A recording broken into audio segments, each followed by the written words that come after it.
y la idea es que lo vayan haciendo de una vez. Y también otro de los objetivos de hacerlo de esta forma es no recargarlos fuera de tiempo, ¿verdad? Porque yo sé que ustedes tienen muchas cosas que estudiar, entonces para que aprovechen el tiempo de mejor manera. Bueno, yo imprimí la imagen que les envié. Sí se observan los tejidos blandos, ¿verdad? A lo mejor no es la misma calidad como que si tuviéramos pues una radiografía impresa, pero sí se ven, ¿verdad? Entonces, si de pronto su impresora no tiene como una buena calidad, traten por lo menos como de dibujar el perfil que vamos a presentar posteriormente, ¿verdad? Para poder identificar estructuras en tejidos blandos. ¿Estamos? Bueno, pero les digo, vamos a dejar, voy a ver si tienen algún receso y en el receso lo van a colocar, ¿verdad? No lo vamos a dejar para mañana. Bueno, entonces vamos a ver acá que pues ya les mencioné anteriormente la importancia de conocer estructuras anatómicas normales, el saber que es imprescindible conocer estructuras tanto de la base del cráneo, estructuras de la columna cervical y estructuras también faciales, tanto óseas como dentales, ¿sí? Bueno, la ciaturca, pues es una depresión, no voy a repetir otra vez la parte anatómica, pero como para retornarlos un poquito a esta temática, ¿sí? Y vemos en esquemas y luego ya traducimos las marcas a la radiografía. Vamos a ver que la ciaturca es una depresión en forma de U que se encuentra en la forma medial, en la parte medial del cuerpo del esfenoides, en la cara superior del cuerpo del esfenoides.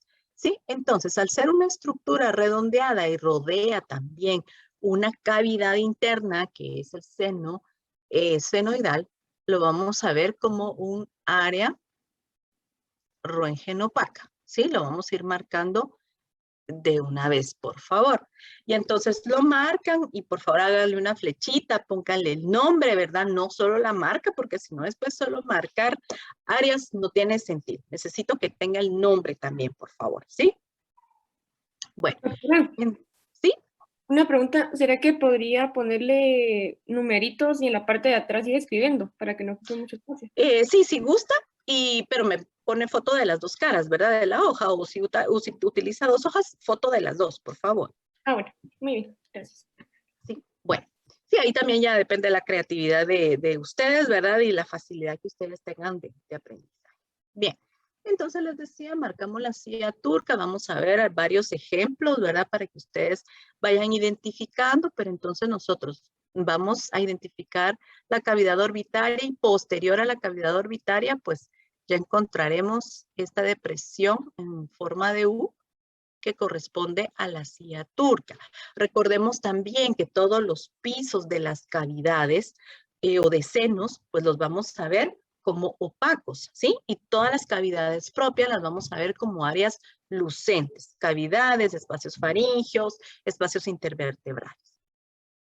Bueno, tenemos acá a las apófisis clinoides posteriores.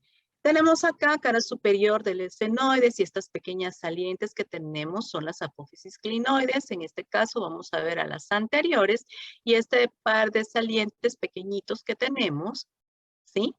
Son las apófisis clinoides posteriores. En este esquema, ¿cómo lo vamos a ver? Acá tiene un corte sagital también, una vista medial, y en este punto donde estoy señalando, vamos a encontrar las apófisis clinoides. ¿Cómo las vamos a marcar? Por eso les decía, si tienen diferentes colores, ¿verdad? Para poder diferenciar una estructura de la otra. Son pequeñas salientes muy pequeñitas que también nos van a ayudar a diferenciar. ¿Por qué es tan importante esta parte de la ciaturca? Recordemos que acá se aloja la hipófisis y a veces hay tumores de hipófisis que pueden ser localizados, identificados acá, como áreas opacas que las vamos a encontrar sobre la ciaturca, ¿sí? Bien, tenemos acá ahora las apófisis clinoides posteriores, estas pequeñas salientes que ya habíamos mencionado, como les decía. Vamos a presentar diferentes ejemplos para que ustedes vayan dando como una revisión, ¿sí? A diferentes radiografías que podemos presentar. Con las apófisis clinoides Doctora, perdón, anteriores. solo ¿Sí? una duda. Digamos, la radiografía que tiene ahí usted no es la misma que tenemos nosotros, ¿o sí? No es la misma porque yo presento diferentes ejemplos. Ah, bueno, sí, es que estaba tratando de ubicarla, pero... Sí. No es la misma porque si no es solo como de copiar y entonces no se pierde el objetivo. La idea es que vayan identificando, ¿sí? Sí, doctora, gracias. ¿Sí? Muy bien. Bueno, entonces tenemos acá apófisis clinoides anteriores. Vean acá, esta radiografía está un poquito más clara, por eso les pongo otras diferentes para poder identificar. Por eso, identificamos primero la silla turca, que es más fácil. Entonces ya sabemos que la saliente anterior corresponde a apófisis clinoides anteriores, la saliente posterior, apófisis clinoides posteriores, ¿sí? Que son menos marcadas que las que vamos a encontrar con respecto a las anteriores, ¿sí? Doctora, disculpe, ¿podría regresar a la diapositiva anterior? ¿Esta? No, a la otra, disculpe. Si no tenga pena. Ahí. Ay, qué difícil. Bueno, gracias, doctora. Vaya. Igual, miren, esta clase va a quedar grabada, ¿sí? Podemos llegar a un acuerdo. Si ustedes creen que se les dificulta mucho encontrar las estructuras en el momento, podemos ver si se deja para otro día el ejercicio ya teniendo ustedes la clase, pero vamos a ver cómo transcurre esto y ustedes me dicen, porque la idea es que ustedes aprendan, ¿sí? Bueno, tenemos, no sé si ya estábamos con esto, con las apófisis clinoides anteriores. Sí, doctora, muchas gracias. Sí, doctora. Vaya. Aquí van a aparecer otros ejemplos.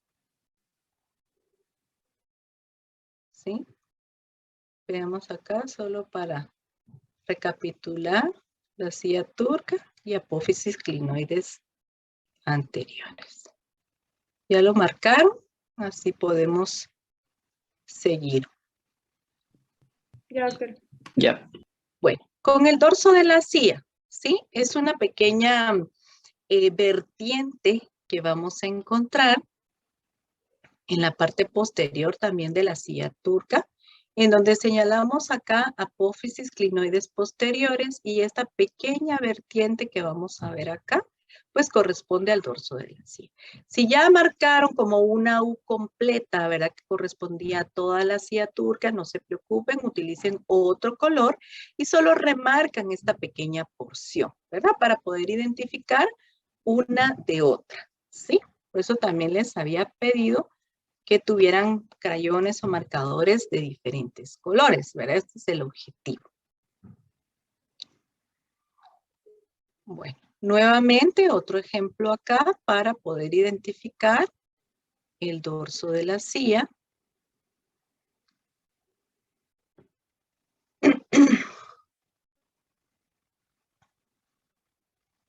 Para marcarlo así, ¿verdad? Como esta vertiente que vamos a encontrar en la parte posterior.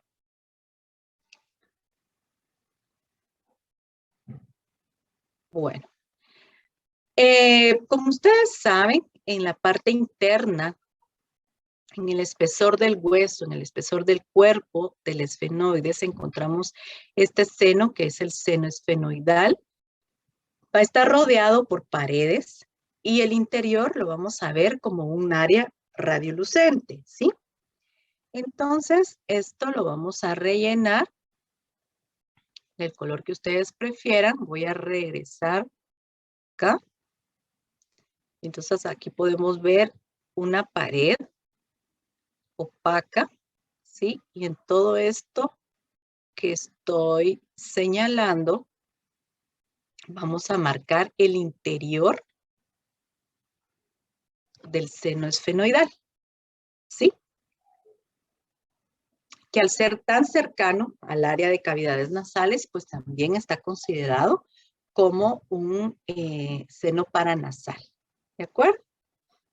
Vamos a ver otro ejemplo. Cómo adopta diferentes formas. Es una forma irregular de esta área. Localizamos la parte radiolúcida y luego ahí bordeamos, ¿verdad? Para identificar el seno esfenoidal.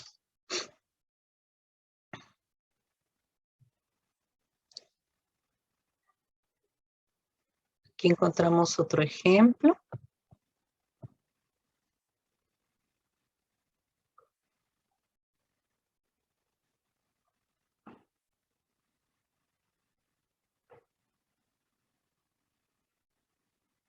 ¿Sí? Bueno, vamos a continuar. Apófisis pterigoides, ¿sí? Las famosas apófisis pterigoides que salen de la cara inferior del cuerpo del esfenoide. Recordemos que tenemos 4, 2 mediales, 2 laterales. Las laterales son las más prominentes, las que podemos observar en esta sección, ¿verdad? De imagen, es una de las laterales, ¿sí? Y pues en algunos casos se puede ver cuadrilátera, en algunos otros casos ya la radiografía la vamos a ver ligeramente triangulares. ¿Qué estructuras vamos a identificar? Vamos a ver piezas dentales, la tuberosidad del maxilar y posterior y superior a ellas encontraremos a las apófisis pterigoides que se ven como laminillas óseas, ¿sí? Y entonces acá ya la podemos ver en toda su extensión con esta pequeña apófisis o saliente que es el proceso amular de la apófisis pterigoides. Y vamos a verla acá, cómo es que se señala de forma cuadrilátera, ¿sí? Acá, como vemos, vamos a regresar.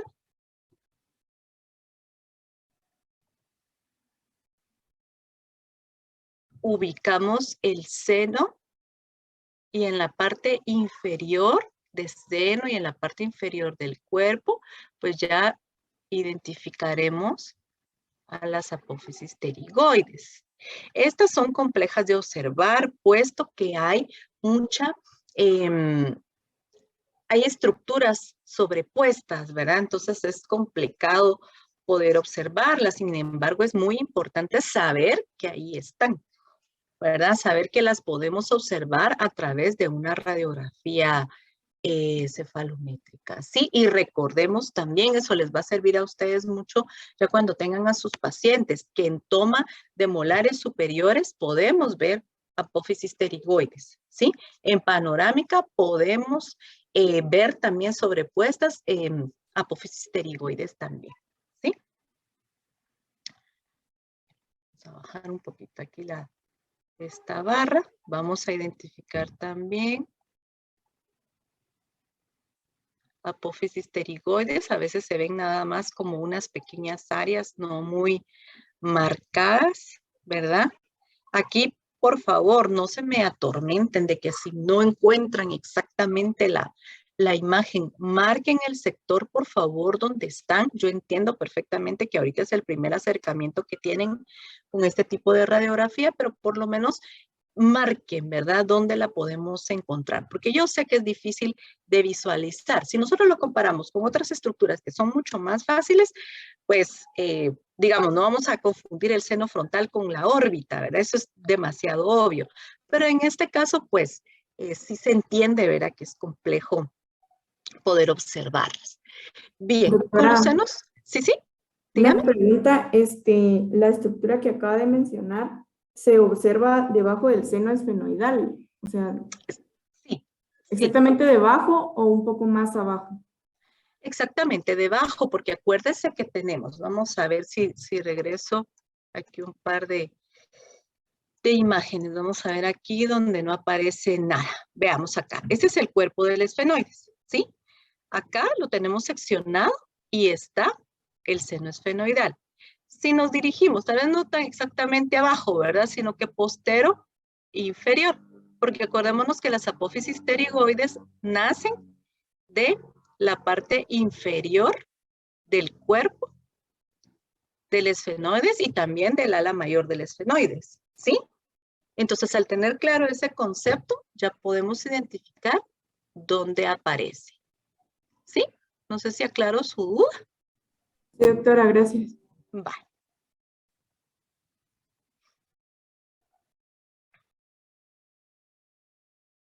Veamos acá en la radiografía el seno y acá ya vamos a tener marcada la apófisis pterigoides, ¿sí? Veamos acá. También, ¿verdad? Seno e inferiormente apófisis pterigoide, ¿sí?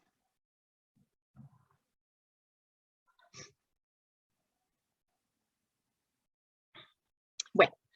Con los senos paranasales también son cavidades lucentes rodeadas de bordes opacos que corresponden a las paredes. Vamos a tener a los senos frontales, a los senos etmoidales, un poquito más posteriormente cavidades nasales, a los senos maxilares y al seno esfenoidal, que ya lo mencionamos anteriormente. Cada uno de ellos son susceptibles de ser estudiados y observados en la radiografía cefalométrica, ¿sí? El seno frontal se ve bastante definido. Vamos a ver una porción de él debido a la proyección lateral que tiene esta radiografía. El interior lo vamos a ver como un área lucente, sin embargo, vamos a ver que está rodeado de paredes. Tanto la pared anterior como la posterior son un poquito más engrosadas. Ustedes ven, tiene una forma ligeramente como de un óvalo, ¿verdad? En algunos casos se puede ver un poquito más triangular. Sin embargo, la pared inferior es un poquito más delgada y entonces se puede perder un poco con lo que corresponde al piso de la fosa craneal anterior, ¿verdad? En donde se puede observar acá la lámina horizontal del etmoides, ¿sí? Entonces, veamos acá cómo lo vamos a marcar. Como una parte ligeramente ovalada, ¿sí? Está bastante bien definida. La característica que tiene que presentar es que sea lucente. Si nosotros lo vemos opaco, opaco me refiero a una imagen como esta que estoy señalando, como vértice de la nariz, esto quiere decir que puede estar infiltrado. ¿Infiltrado por qué? Por moco, ¿sí? Al ser tan cercano a cavidad nasal, puede llegar a infiltrarse con moco. Pueden haber crecimientos óseos o crecimientos glandulares, como el que presenté anteriormente, o pueden haber crecimientos también de moco o de tejido mucoso que se denominan mucoceles. Estos mucoceles pueden ser de crecimiento que pueden incluso deformar esta parte hasta poder llegar a infiltrar un poco el techo de la cavidad orbitaria, ¿verdad? Pero eso ya lo van a ver más adelante en la parte de patología, pero sin embargo es muy interesante que ustedes conozcan qué problemática puede presentarse en el seno frontal, ¿sí? Vamos a ver también acá otro ejemplo de cómo podemos señalar o identificar el seno frontal. En esta imagen está bastante bien definido. Si lo vemos acá y lo vamos a marcar. Ahí ya con el color de la preferencia de ustedes, ¿verdad? No necesariamente los que estoy utilizando yo acá. Bien. Veamos acá. El seno maxilar, pues ustedes saben la importancia y la cercanía que tiene con la cavidad oral. Es una cavidad, un espacio que hace que el peso del hueso sea más ligero. También puede estar infiltrado por moco en algunos casos, puede congestionarse, puede infectarse, ¿verdad? Y derivar a una sinusitis. Puede confundirse también un dolor producido en seno maxilar por congestión nasal, puede derivarse a un dolor dental, ¿verdad? Entonces el paciente puede llegar y decir, me duele una pieza, y la pieza está sana, radiográficamente está sana, clínicamente está sana, entonces podríamos pensar que puede haber un problema en seno maxilar. Podemos mandar una radiografía de primera mano, una panorámica o una cefalométrica, o ya si se tiene la posibilidad, entonces sí, mandar a hacer una tomografía para que dé un diagnóstico un poquito más certero. Con respecto a las paredes que podemos observar en esta radiografía, con respecto al seno maxilar, vamos a ver, según esta proyección, por favor, vamos a ver la pared anterior, la pared posterior, el piso del seno maxilar y el techo de la cavidad del seno maxilar, ¿sí? En una radiografía cambia porque depende de la disposición de la imagen y de los rayos para saber qué paredes son las que vamos a ver. Pero de pronto, en cefalométrica veremos anterior, posterior, el piso y el techo. Acá nos habla de la parte lateral, ¿verdad? Porque yo la sombreé, digamos, para que ustedes vean que a través de la pared lateral puede verse. Sin embargo, como es una imagen bidimensional, aquí tendríamos sobrepuestas tanto la pared lateral como la pared medial, ¿verdad? Que están en ese mismo sentido. Entonces vamos a marcar, por favor, todo lo que corresponde a el seno maxilar. Y por favor, también anoten el nombre de las paredes o de los límites que presenté acá. Por favor, anterior, posterior, pongan el piso y el techo para poder identificar cuál es cuál. De hecho, el techo de la cavidad del seno maxilar puede confundirse en algún momento con el piso de la cavidad orbitaria. Incluso en radiografías panorámicas, el techo del seno maxilar puede verse un poquito más superior con respecto a la cavidad orbitaria, pero eso depende también de la proyección que tienen o la dirección que tienen los rayos X, ¿sí? Entonces pueden llegar a confundirse y también para recordarles que todas estas paredes las vamos a ver opacas, ¿sí? Y el centro, la parte interna de esta cavidad, la vamos a ver lucente, ¿sí? Nuevamente acá con mayor acercamiento, cómo es irregular esta cavidad. Hablamos de 6 paredes, incluyendo también la lateral y la medial. Por favor, y que es bastante definido, ¿sí? Y también podemos observar la cercanía o la relación que tiene con ápices de molares superiores, ¿sí?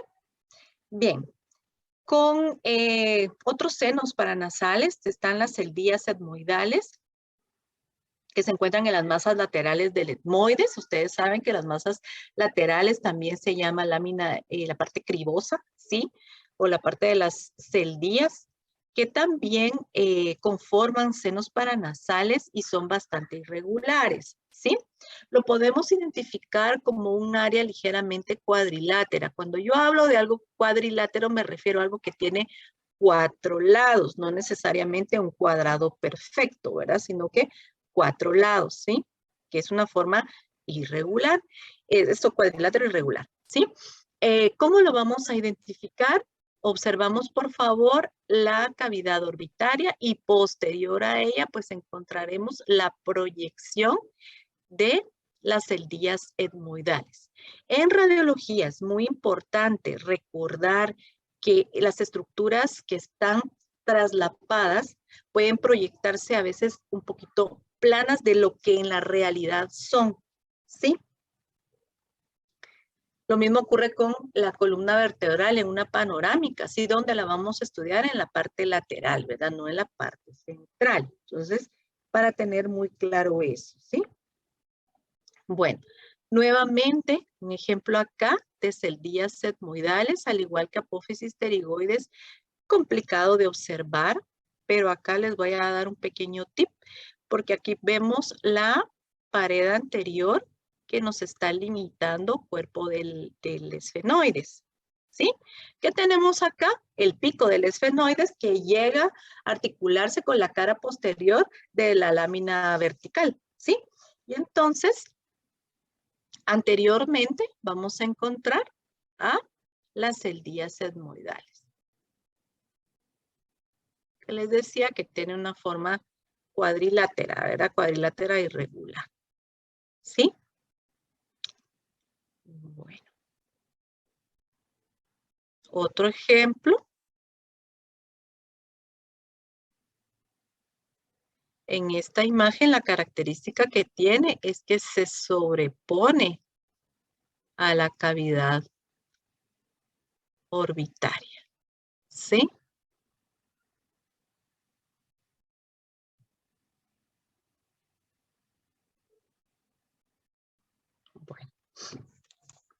Vamos a ver cómo vamos de tiempo. Yo creo que vamos bastante bien.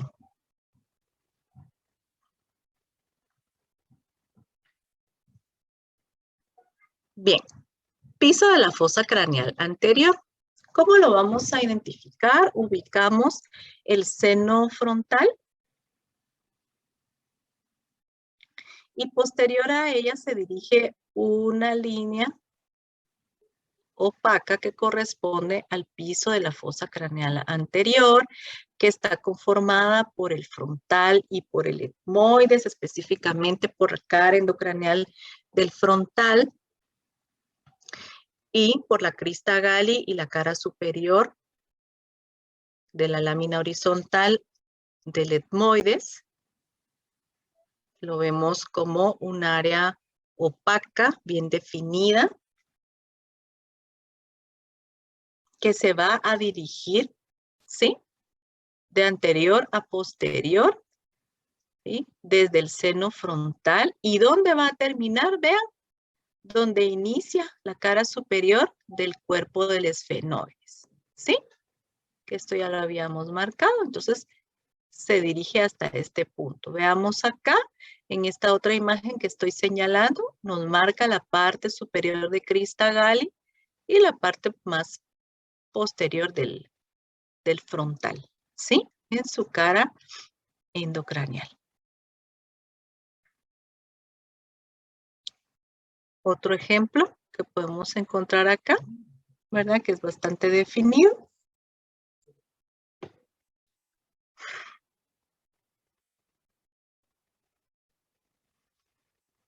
Y lo marcamos. No sé si ya lo tenían, chicos. Bueno, vamos a ver entonces borde Sí, posterior. ¿Perdón? ¿Podría regresar, por favor? Sí, sí, sí.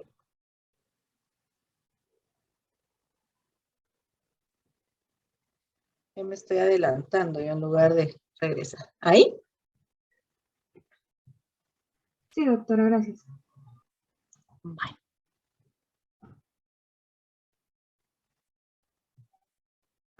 Ya, doctora. Muy bien.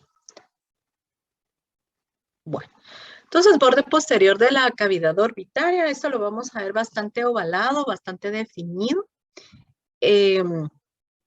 Lo vamos a marcar, por favor, de esta forma, tratando de respetar, digamos, las otras estructuras que ya habíamos marcado, ¿verdad? Para que no vaya a crear confusión al momento del estudio y de identificación. Entonces vamos a ver acá me pasé un poquito, ahora me pasé al piso. Vamos a ver nada más la parte más posterior. ¿Sí? Acá sí ya vamos a ver el piso de la cavidad orbitaria y vamos a ver el borde medial. No vamos a decir que es anterior porque no tiene anteriormente. Vamos a tener un espacio, ¿verdad? Donde está alojado el globo ocular. Sin embargo, lo que vamos a poder observar acá es el borde medial, ¿sí? Que es el que tengo acá donde estoy señalando. Entonces vamos a tener el piso y el borde medial. Y lo que sí vamos a ver es la parte posterior, ¿sí? De la cavidad orbitaria. Estructuras que sí son difíciles de observar. Sin embargo, necesitamos conocer, tenemos que saber que ahí se presentan. Entonces vamos a tener el surco de la arteria meningia media. Esta va a irrigar a meninges. Ustedes saben que cuando hay formación de la cavidad craneal, el hueso no terminado de calcificarse o de osificarse completamente, y entonces el reposo de esas arterias pueden provocar algunas marcas, ¿verdad? O algunos surcos que luego se van a ver traducidos como pequeñas áreas lucentes. No las vamos a confundir con fracturas, ¿verdad? Sino son pequeñas áreas lucentes. Estas, por favor, ahí sí, buscan en donde marcaron el piso de la fosa craneal anterior y luego van a extender unas pequeñas marcas hacia la parte superior que nos van a indicar la presencia de los surcos de la arteria meningia media, ¿sí? Recordemos que estas los podemos ver en temporal, las podemos ver en frontal, las podemos ver en parietales también, ¿sí? Doctora, disculpe. ¿Sí? Solo puede regresar una diapositiva, por favor. ¿Esa? No, la anterior. ¿Ahí? Ahí, gracias.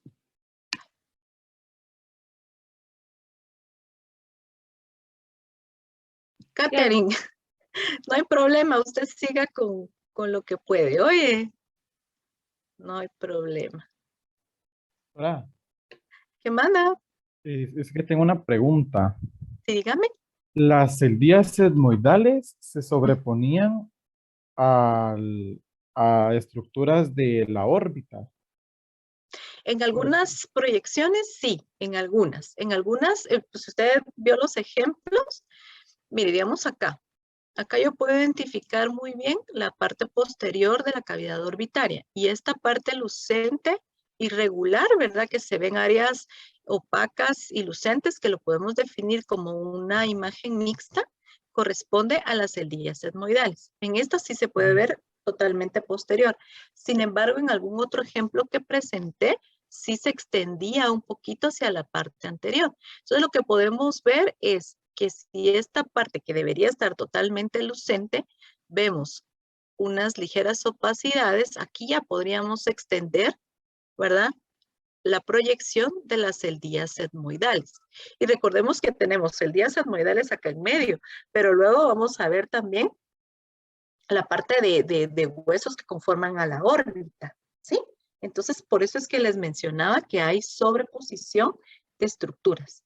Pero no sé si Doctora, con eso respondo su pregunta. sí, doctora, pero solo una pregunta. Entonces, esa superposición podría darse tal vez en la misma toma con el paciente, Sí, sí, porque, por ejemplo, que se lo que movió les... o, Exactamente, o no ajá, que estaba si bien se movió un posicionado. poquito, exactamente. Exacto, si el paciente se movió antes, antes de la toma o el técnico, ¿verdad? No lo posicionó adecuadamente, sí se podría generar ese tipo de superposición. Ajá, Gracias, doctora. muy bien. Bueno, seguimos. Yo creo que sí ya tienen, ¿verdad? El piso y el borde medial de la órbita, ¿verdad? Bien, vamos a ver acá. El surco de la arteria meningia media, no sé si ya lo habían marcado. Identificamos el piso de la fosa craneal anterior. Y luego acá ya vamos a marcar, porque es muy difícil en la radiografía que les coloqué, no se observa, pero sí lo vamos a ejemplificar, por favor, ¿sí? Y le ponen el nombre, ¿verdad? Porque eso nos puede ayudar a nosotros a diferenciar o a discernir si pudiera haber una fractura o no, que eso ya se saldría como más del campo nuestro, pero pues es importante identificar estas estructuras, ¿verdad? Como les mencioné, aquí lo marcamos porque si regreso, pues no se observa de la forma idónea, pero en algunas proyecciones es más fácil de verla, entonces aquí solo me la dibujan, por favor, ¿sí?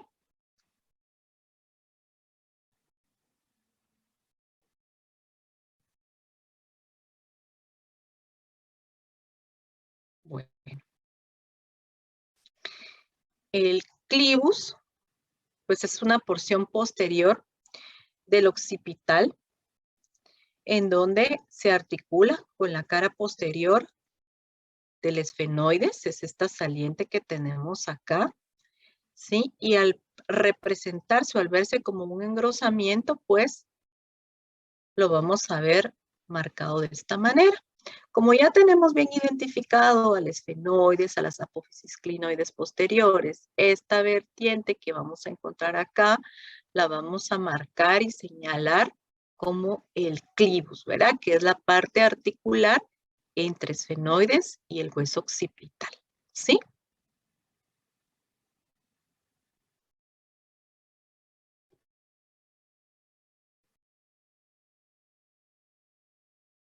¿Estamos?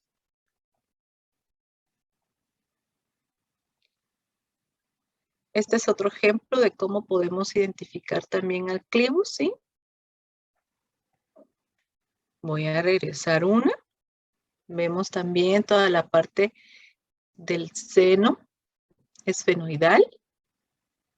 Y en esta área que estoy señalando ya podemos identificar al clivus. Doctora. ¿Sí? Entonces, el clivus estaría posterior a la apófisis clinoides posterior. Sí, sí, porque acá tenemos, veamos acá, apófisis clinoides posterior, exactamente, postero inferior. ¿Sí? Gracias.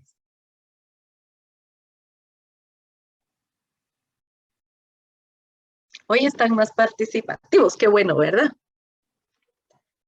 Qué bueno, jóvenes. Doctora, disculpe, en esa, ¿dónde sería el dorso de la silla? Es que Aquí, mire.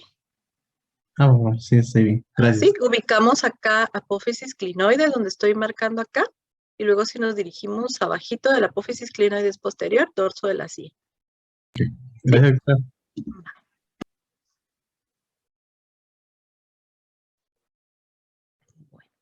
Seguimos entonces, arco anterior de C2. Acordémonos, ¿verdad? Atlas C1, axis C2. Vamos a tener arcos. Aquí tenemos un pequeño cuerpo de la vértebra. No vamos a tener apófisis espinosas tan marcadas como vamos a encontrar a partir de C3. Y entonces vamos a ver el arco anterior de C2. ¿Sí?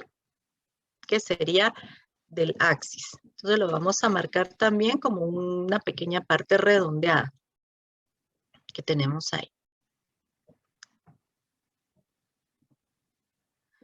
Nuevamente, arco anterior de C2. La importancia de esto, ¿en qué radica? ¿Verdad? Conocer anatomía normal, conocer los espacios intervertebrales que vamos a tener para saber si puede haber o no fusión de vértebras cervicales, ¿verdad? Que van a limitar movilidad al paciente y también pueden provocar cierto dolor. A eso se le llama anquilosis, ¿sí? De las vértebras. Es muy difícil separarlas, ¿verdad? El paciente tiene que aprender a vivir con esto o de pronto algún tipo de rehabilitación con fisioterapia para poder hacer movimientos un poquito con menor dificultad. ¿De acuerdo? Doctora, ¿puede regresar la diapositiva? Disculpe. Sí, sí. A ver. ¿Esta? Ajá, esa. ¿La quiere con marca o sin marca? Ahorita vamos a... Ahorita regreso. Gracias, doctora. ¿Está ya? La regresé mucho, ahí estamos. C2, y esta es la misma. Miren, es decir, otro ejemplo, ¿verdad? Del arco anterior de C2.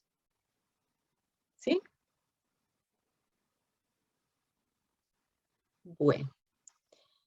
Pues apófisis espinosa de C2, que les había dicho que es menos marcada si la comparamos con el resto de vértebras de la columna cervical. Solo la vamos a marcar acá. ¿Verdad? De Atlas no la vemos porque los arcos y estas apófisis espinosas son menos marcadas, ¿verdad? Está casi que en íntimo contacto con el occipital, entonces es complejo de ver en este tipo de radiografías. Sin embargo, a partir de C2 podemos verlas de mejor manera.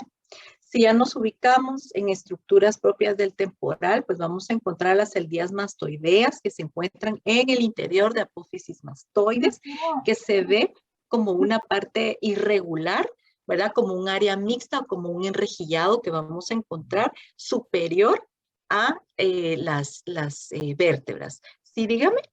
¿Será que podría regresar a la diapositiva anterior, por favor? Sí, oye, me estoy adelantando. ¿Ahí? Sí, gracias. Ya, solo quería verlo. Va. Ahí estamos todos, chicos. Bueno, vamos a ver entonces, como les decía, apófisis mastoides. Las encontramos en esta área como un enrejillado, ¿verdad? Como que fuera un panal. Lo veremos como un área mixta.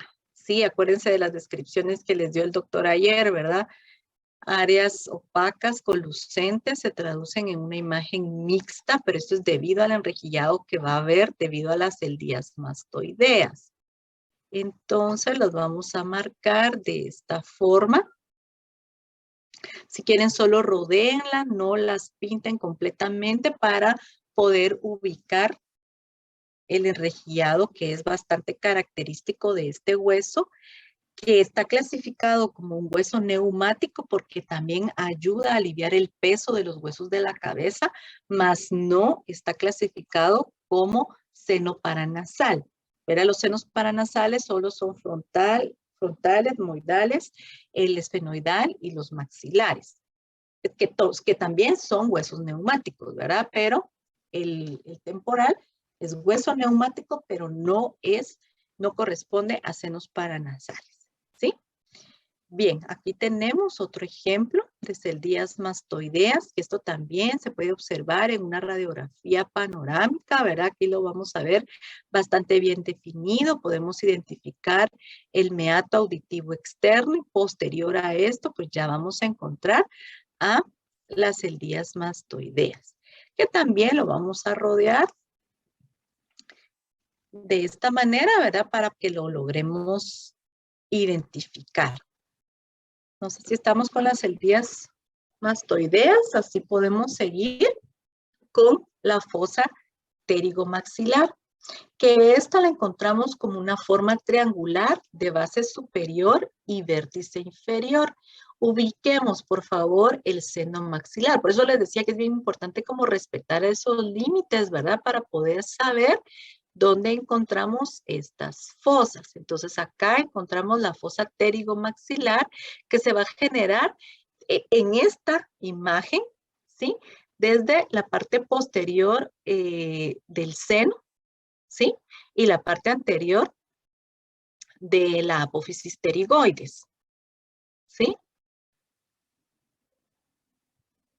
Y entonces lo marcamos con un pequeño triangulito. Al ser una fosa, está rodeado por paredes. Estas paredes se ven opacas y el interior de esta fosa se va a ver como un área lucente, ¿sí?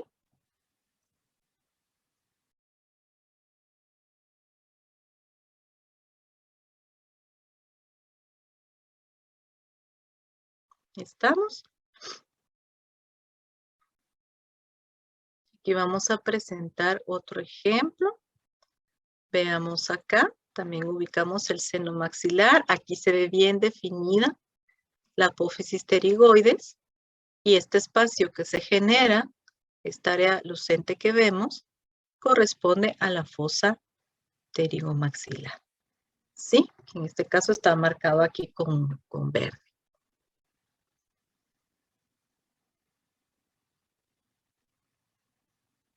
Si ya no tienen colores, pueden repetir, ¿verdad? O sea, no es que cada uno tenga que ir con un color diferente, ¿sí?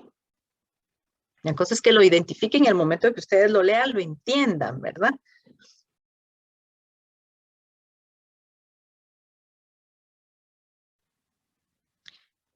Bueno, los cordetes nasales inferiores, pues conocidos como conchas nasales, vamos a encontrar, ustedes recordarán que encontramos a los superiores, a los medios y a los inferiores.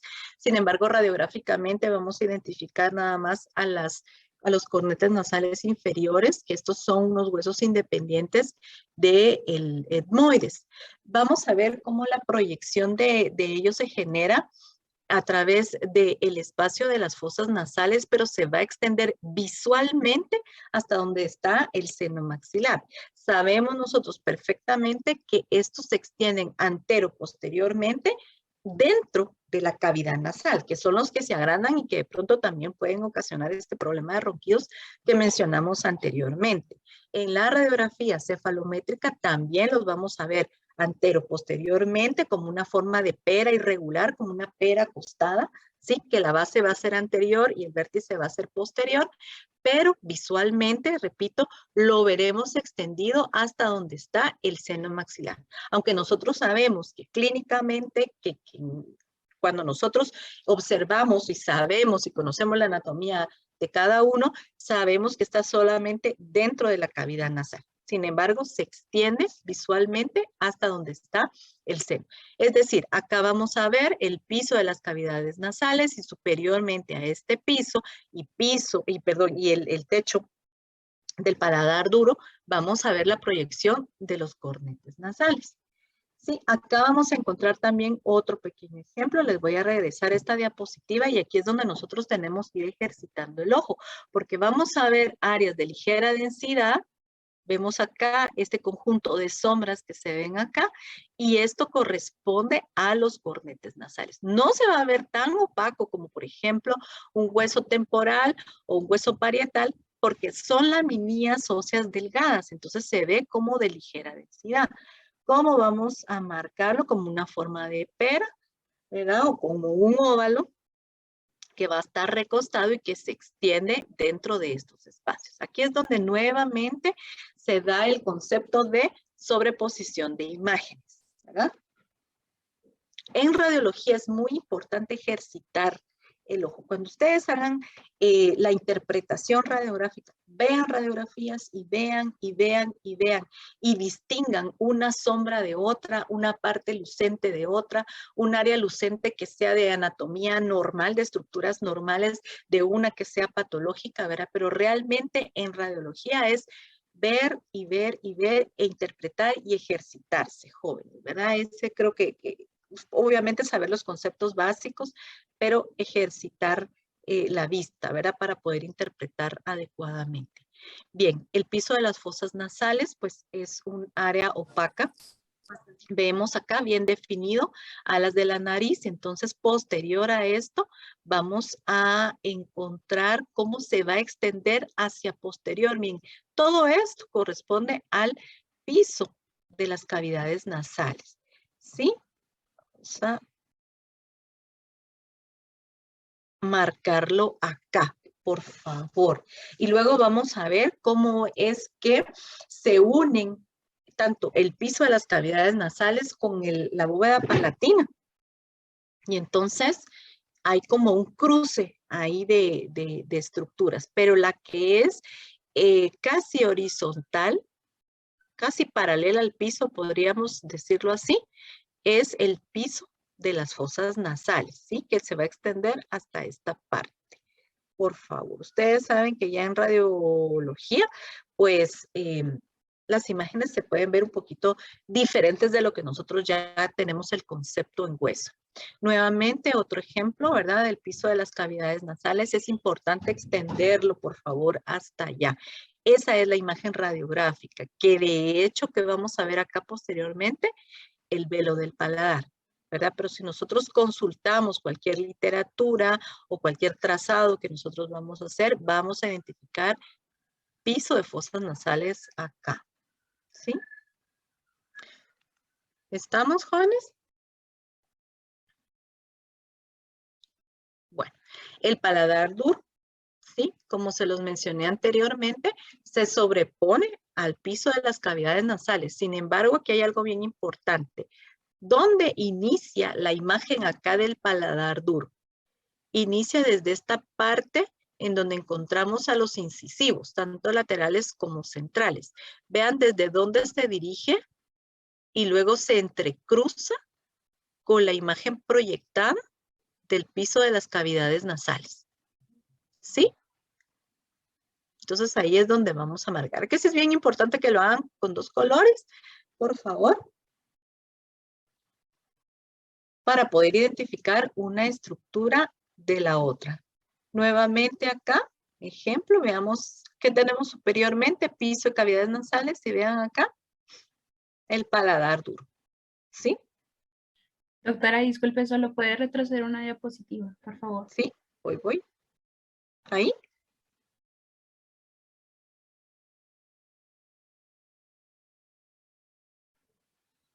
Gracias, doctora.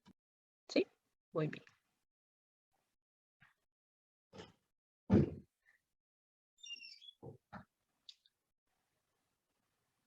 Bueno, estamos acá.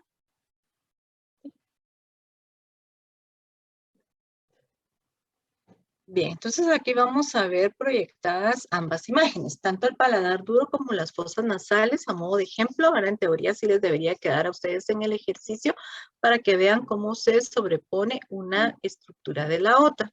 El paladar blando lo veremos como un área opaca, como es bastante engrosado, es bastante definido, que se dirige posterior al paladar duro, ¿sí?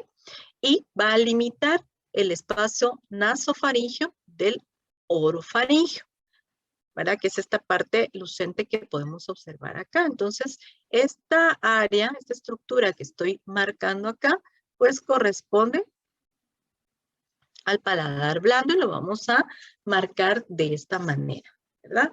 Que es bastante como redondeado en la parte superior y entonces se ve como un poco más adelgazado en la parte inferior. Y repito nuevamente, limita el área nasofaringea de la orofaringea, ¿sí? ¿Cómo se llama esta parte que tenemos acá inferiormente? Es la hipofaringe, ¿sí?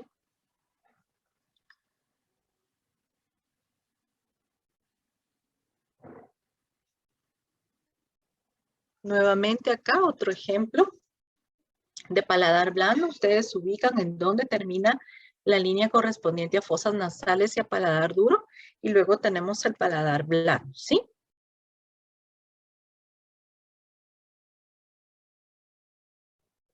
A las 11 tienen clase, jóvenes.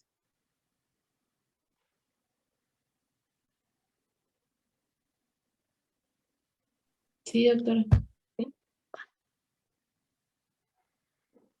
Bueno, esta se ve bastante clara, pero nada más me sirve para que ustedes vean la dirección que tiene el paladar duro y el paladar blando. A modo de ejemplo. Nasofaringe. Lo vamos a ver como un espacio lucente superior al paladar blando. Lo vamos a ver anterior a la columna vertebral, ¿sí? En la radiografía que tienen ustedes está bastante definido, así como lo podemos observar acá. Es un espacio aéreo. Al ser un espacio aéreo se ve lucente. Sí, con faringe recordemos que solo tiene la pared posterior. No vamos a encontrar una pared anterior porque es el espacio del istmo de las fauces. ¿Sí? Entonces, limitado inferiormente por el paladar blando. ¿De acuerdo? Aquí lo vemos más definido y esta pequeña saliente que tenemos acá lucente pues ya corresponde a la entrada de orofaringe. ¿Por qué se ve más cerrada acá? Porque el paciente tiene, está en oclusión, tiene la boca cerrada, la base de la lengua topa en esta área, entonces se ve más estrecha, ¿verdad? Pero ya es lo que corresponde a orofaringe, repito, nasofaringe la parte superior, orofaringe, esta parte que da hacia cavidad oral, e hipofaringe que corresponde a la parte más inferior. ¿Sí? Bien, seguimos entonces. Vamos a ver acá a la orofaringe. Como la señalamos también, por favor.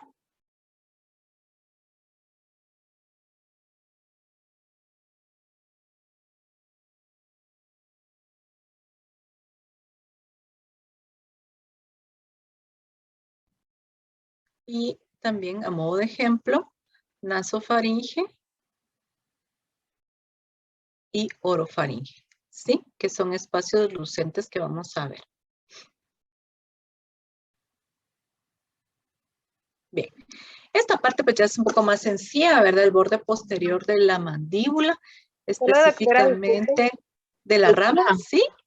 Disculpa, podría regresar. ¿Sí? Ahí está. ¿O Yo quiere tengo una otra? pregunta. Ajá. La orofaringe, ¿cómo va con el paladar blando? Disculpe. Anterior a paladar blando, ¿sí? Veamos acá. Esta parte lucente, nasofaringe. Esta área opaca, paladar blando. Orofaringe, ya la vemos anterior, ¿sí? Anterior e inferiormente, ¿verdad? El paladar blando. Ok, gracias, doctora. ¿Sí? Aquí creo que ya les va a aparecer marcado. Vean acá, ¿verdad? La orofaringe. Y si ven acá superiormente, pues ya corresponde al paladar blando. ¿Sí?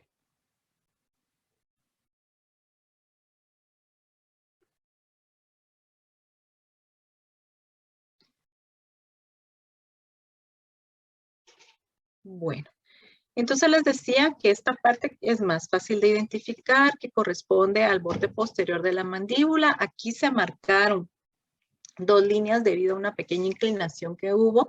Sin embargo, podemos observar acá, llegamos sin tocar el ángulo, por favor. Sería el borde posterior específicamente de la rama de la mandíbula, que lo vamos a ver como un pequeño engrosamiento un poco más opaco, ¿verdad? Debido a que la cortical de este hueso es bastante engrosada. Vemos nuevamente acá un ejemplo en donde vamos a identificar tanto el ángulo de la mandíbula, perdón, el ángulo que es el que estoy marcando aquí, el ángulo y el borde posterior, ¿sí? De la rama de la mandíbula. Que luego a este ángulo pues ya le vamos a dar nombres específicos que se les da a los puntos craniométricos, ¿sí?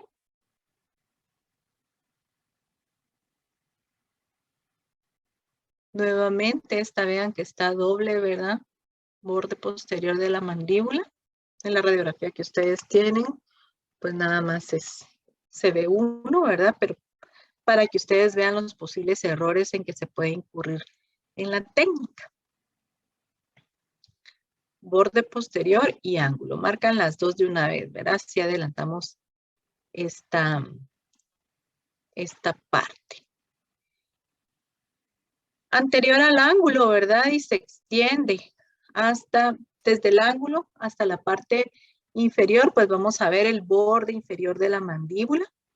Recordemos que reborde le llamamos cuando hay una pérdida de piezas dentarias, ¿verdad? Entonces eso lo vamos a ver superiormente, a esto le llamaríamos reborde si no hubieran piezas dentarias. Sin embargo, la parte inferior lo vamos a denominar como borde inferior de mandíbula, que es bastante definido, ¿verdad? Como les mencioné, debido al engrosamiento de la cortical.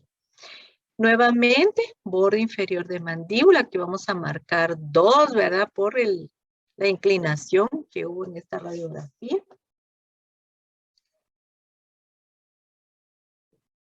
Que es bastante definido, ¿sí?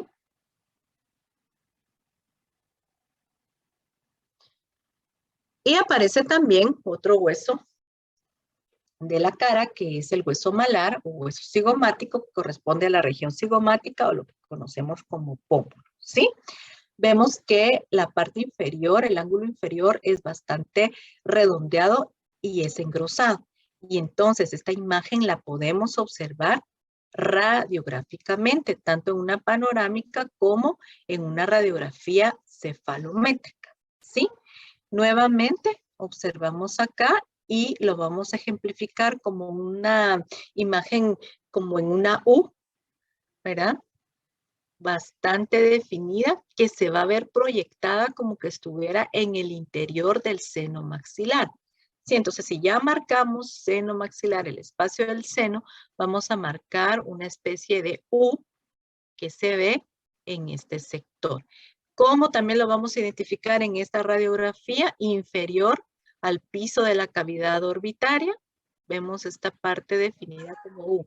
Es importante que no lo vayan a confundir con la pared anterior del seno, ¿sí? Sino que es una estructura totalmente independiente, ¿verdad? El meato auditivo externo corresponde a un área lucente bastante redondeada, bastante definida, que se encuentra en la base del peñasco que da hacia la parte externa. Igual que en la panorámica, por favor, nunca le vayan a decir oído a esto, ¿verdad? Ni oreja, eso no lo podemos ver acá en esta radiografía. Es el meato auditivo externo. Tampoco le vayan a mencionar como conducto auditivo. El conducto no lo podemos identificar tampoco en esta radiografía. Lo que estamos viendo es el orificio o meato auditivo externo, que lo vamos a tener específicamente en este sector. Este óvalo se me fue un poquito más abajo, pero específicamente donde tengo el puntero acá es el meato auditivo externo. ¿Sí? Bien, vamos a ver acá. También en esta otra radiografía lo podemos identificar podríamos pensar que está como inmerso en el área de las eseldías mastoideas, sin embargo está un poquito más anterior. Recordemos que tenemos el meato acá y si nosotros tocamos la parte posterior de las orejas, ahí es donde nosotros podemos palpar a la apófisis mastoides y es donde encontramos las eseldías mastoideas, ¿sí? Entonces, anteriormente, ahí encontramos el meato auditivo externo, que de hecho acá es donde se posiciona también la cabeza del paciente, que se introduce una parte, puede ser metálica o puede ser plástica, ¿verdad? Para que no se vaya a ver en la radiografía, para poder posicionar a nuestro paciente al momento de esta toma. Y vamos a marcar acá la apófisis estiloides, que como ustedes también espero se recuerden, se encuentra en la cara inferior exocraneal del peñasco y se ve como una saliente alargada, que a veces tiene de 2 a 3 centímetros de longitud, en algunos casos puede estar alargada la apófisis estiloides. De la apófisis estiloides sale un ligamento que se inserta en el hueso yoides, que es el hueso estiloioideo, que en algunos casos puede calcificarse y puede verse radiográficamente, sobre todo en una radiografía panorámica, ¿verdad? Pero en este caso vamos a verlo como una pequeña saliente bastante aguda que procede de la cara inferior del peñasco, ¿verdad? Entonces vemos a la apófisis estiloides que también se va a ver como una imagen un poquito sobrepuesta, ¿verdad? Hay sobreposición de estructuras ahí, ¿sí? No sé si ya la marcaron.